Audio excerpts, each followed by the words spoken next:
আসসালামু আলাইকুম, hello everyone. দেখেন আমি এখানে $1000 এন্ট্রি নিছি। তো এন্ট্রিটা নেওয়ার রিজন হচ্ছে আমার একটা হিউজ লস হয়ে গেছিল। তো আমি প্রায় $660 লস করে ফেলছিলাম। ভিডিও বানাইতে গেলে আমার এরকম হয়। তো দেখেন আমি এটাকে রিকভারি করবো। ডাউনে আমি $1000 এন্ট্রি নিছি।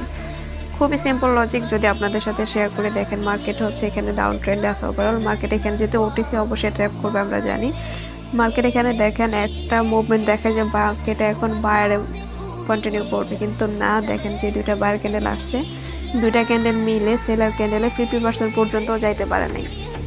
অ্যান্ড আমরা হচ্ছে এখানে পুশ দেখে মার্কেটের ট্রেন্ডের সাথে আমরা এখানে ডাউন এন্ট্রি নিচ্ছি, আমাদের ট্রেডটা বোম প্রফিট হবে। অ্যান্ড এটা আমার কিন্তু পূর্বের ভিডিও, আমি হচ্ছে সময় পাই না এই ভিডিও, এই জন্য এডিট করে ছাড়তে পারি নাই। এখন হচ্ছে আপনাদের সাথে শেয়ার করলাম। সো আপনারা যারা এমন শিওর শট পেতে চান, আপনারা অবশ্যই টেলিগ্রামে জয়েন দিতে পারেন। ওকে, আল্লাহ হাফেজ।